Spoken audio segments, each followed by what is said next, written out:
Filière immobilière, c'était un peu un saut dans ma carrière professionnelle. Je ne venais pas du tout de ce milieu-là. Autour de moi, je n'avais pas de personnes qui venaient de ce milieu-là.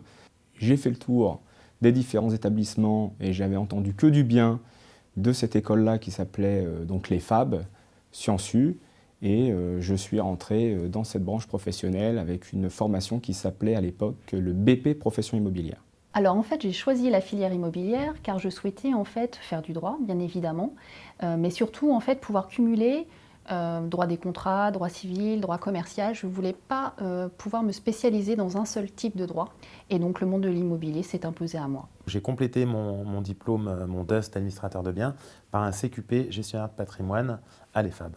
Je suis issu du droit, j'ai fait du droit privé, une licence de droit privé. Et ensuite, j'ai eu l'opportunité d'intégrer cette école que j'ai connue par le biais d'amis. J'ai été plutôt séduit par la présentation et donc j'ai décidé de déposer un dossier. Et de fil en aiguille, j'ai fait la formation. Des anciens du métier m'avaient orienté en me disant qu'ils me voyaient bien là-dedans, ça correspondait à peu près à mes souhaits. Et puis il fallait que je rebondisse, et je voulais un métier dynamique qui bouge. À la suite d'un stage que j'avais fait au mois d'août à la Lyonnaise de Banque, au département des professionnels de l'immobilier, où j'ai rencontré on va dire un tuteur qui a été passionnant et qui m'a passionné pour l'immobilier. La filière immobilier était un souhait de départ. Dans le cadre de mes études, j'ai brassé un certain nombre de matières et l'immobilier paraissait l'aboutissement justement de toutes ces matières que j'avais pu voir avant. J'ai le souvenir d'une classe dynamique avec des professeurs très proches de leurs élèves qui étaient prêts à les accompagner.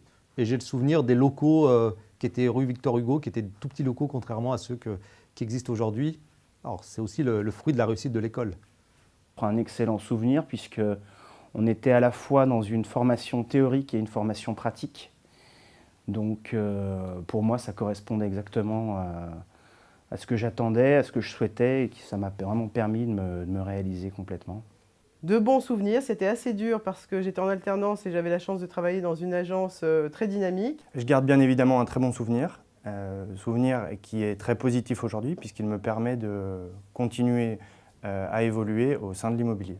Les points positifs de l'EFAB, c'est que cette formation est vraiment au plus proche de nos métiers immobiliers parce que si l'entreprise joue le jeu, c'était le cas pour moi, on pouvait avancer en même temps que le programme, c'est-à-dire dire ben là je fais les beaux commerciaux en ce moment, effectivement c'est ce que j'apprends à l'école et en plus je pouvais le découvrir dans l'entreprise. Pour moi les points positifs c'est déjà la formule en alternance parce que ça permet d'avoir une bonne transition douce entre l'univers universitaire et puis le monde actif. C'est l'avantage d'avoir en fait une formation théorique qui est riche, intéressante, qui vous fait aussi prendre conscience un petit peu de tous les domaines dans lesquels vous allez travailler, mais surtout en tout cas vous permettre une immersion dans le monde professionnel. L'EFAB a été le tremplin, la base également, donc une base juridique et technique au niveau de l'enseignement, et un tremplin avec cette partie en alternance qui m'a permis de mettre le pied dans l'entreprise tout de suite. Aujourd'hui, nous sommes toujours en relation avec l'établissement puisqu'on accueille au sein de notre société chaque année des étudiants, que ce soit en stage ou en formation immobilière. Au quotidien, on a toujours un petit rappel sur ce que les professeurs nous ont appris durant l'année. Lorsqu'on a certains cas de figure au quotidien, on a toujours la petite étincelle en disant « Tiens, hop, ça je me souviens, tel ou tel professeur nous avait alerté sur tel ou tel sujet ». Alors le professeur qui m'a le plus marqué est Madame Escoffier, puisque c'était notre professeur de droit, et c'est avec elle que j'ai eu le plus de cours et le plus d'affinités et le plus de souvenirs. J'ai souvenir de Monsieur Gerbe, du trio évidemment Escoffier, Moral Journal et Gutzmann. Madame Escoffier, je pense que beaucoup de gens doivent vous répondre la même chose. Madame Escoffier. J'ai souvenir d'Isabelle Escoffier. Et Madame Escoffier. Isabelle Escoffier. Il y avait Monsieur Chorfi, prof de Fisca, qui était assez charismatique, un petit côté, j'allais dire, un peu exubérant, mais qui était très attachant. On gardait de très bons souvenirs. Aux étudiants, je leur dirais de croire en leur destin, de croire en leur force, car ils sont dans une très bonne école. Cette école les accompagne. Cette école est également entourée de professionnels, donc ils ont tout pour réussir, ils n'ont plus qu'à foncer.